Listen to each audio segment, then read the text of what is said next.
नमस्कार दर्शक बंधु आज हेउची फेब्रुआरी मास 11 तारिख बुधवार। आज दिन जाकर गुरुत्वपूर्ण खबर उपरे आसंतु नजर पकेबा। ता पूर्व चैनल नुआ थिले चैनल को सब्सक्राइब करी पाखरे आसुथिबा बेल आइकन को ऑन करी रखंतु। एमिति प्रतिदिन नुआ लेटेस्ट न्यूज सर्वप्रथमे देखिबा पाई। प्रथमे युवपीढ़ी गुड न्यूज।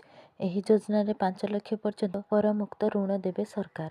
युवपीढ़ी खुशी खबर। योगी सरकार युवक माननकु 5 लाख टंका मुक्त ऋण प्रदान करुछंती जहाद्वारा सेमाने निजर व्यवसाय आरंभ करिपारिबे। एही योजनार लाभ पाइबा पई आवेदनकारी माने उत्तर प्रदेशर स्थायी बासिंदा हेबा आवश्यक। आवेदनकारीଙ୍କ बयस 18 रु 40 वर्ष मध्यरे हेबा आवश्यक।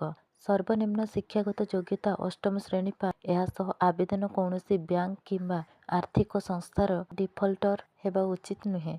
मुख्यमंत्री युव उद्योगी योजना अधीन युवक माने उत्पादन सेवा वाणिज्य स्टार्टअप दोकान कर्मशाला एवं खाद्य व्यवसाय समेत विभिन्न व्यवसाय आरंभ करिपारिबे।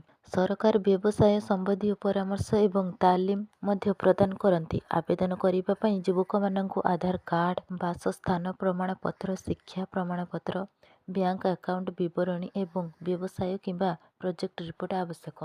परवर्ती खबर 2 दिनर वृद्धि पर सुना दर रे रेकर्ड ह्रास। रूपा भी 2000 खसिला। गतकाली अपेक्षा 22 कैरेट सुना दर 10 ग्राम पिछा 11,020 टंका ह्रास पाइछि। जदि आपण आज सुना किनिबाकु चाहुचंती बा योजना करूछंती तेबे प्रथमे जानि नियंतु आजिर सुना दर।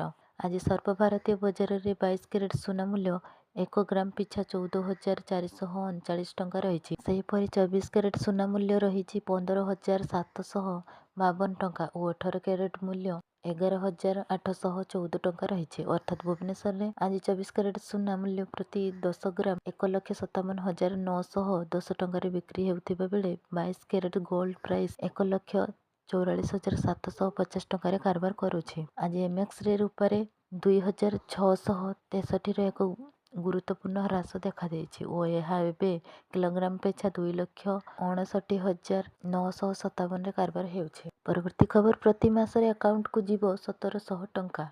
राज्य सरकारଙ୍କ बड़ घोषणा। बजेट रे होइथिबा बड़ घोषणा। पश्चिमबंगर महिला माननक पई सबठारु स्वस्थ आर्थिक सशक्तिकरण योजना लक्ष्मी भंडार आहुरी शक्तिशाली होइछि। राज्य सरकार 2026-27 पई मध्यवर्तीकालीन बजेट माध्यम रे महिला माननकु मासिक आर्थिक सहायता वृद्धि करिबा पई एक ऐतिहासिक निष्पत्ति नेइछन्ति। एही पदक्षेप द्वारा छोट एवं बड़ उभय आवश्यकता पई एही योजना रे निर्भर करुथिबा 24.2 नियुत महिला सीधासलख लाभ पाइबे। मुद्रास्फीतिर प्रतिक्रिया रे मुख्यमंत्री ममता बानार्जी योजनार परिमाण सीधासलख 500 वृद्धि करिसंति। एही नूतन नियम फेब्रुआरी 2026 रे कार्यकारी हेबो। साधारण वर्गर महिला माननकु एबे प्रति मासरे 1500 टंकार आर्थिक सहायता दियाजिबो। अनुसूचित जाति जनजातिर महिला माननकु मासिक सहायता एबे 1700 टंका को वृद्धि पाइछि। परवर्ती खबर आयुष डाक्तरଙ୍କ ପାଇଁ खुशी खबर। अभिज्ञता अनुଯାयी बढ़िला दरमा। मुख्यमंत्री निष्पत्ति अनुଯାयी एनएचएम रे कार्यरत चुक्ति भित्तिक आयुष डाक्तर माननଙ୍କ दरमा वरिष्ठता भित्ति रे मासकु 20,000 टंका रु 40,000 टंका पर्यंत वृद्धि करा जायछि। 5 वर्षरु कम समय अवधि पई सेवारत आयुष डाक्तर माननଙ୍କ दरमा मासकु 20,000 टंका वृद्धि पाइछि। एहासह सेमानଙ୍କ सर्वनिम्न दरमा 56,948 टंका होइछि। सेहीपरि 5 रु 10 वर्ष मध्य सेवा करुथिबा डाक्तर माननଙ୍କ दरमा मासकु 25,000 वृद्धि पाई 34,467 टंका पहुंची। 10 रु 15 वर्ष सेवा पई मासकु 30,000 टंका वृद्धि पाई 80,467 होइथिबा बेले 15 वर्षरु ऊर्ध्व सेवा पई आयुष डाक्तर माननଙ୍କ दरमा 40,000 टंका वृद्धि पाई 91,467 टंका पहुंची।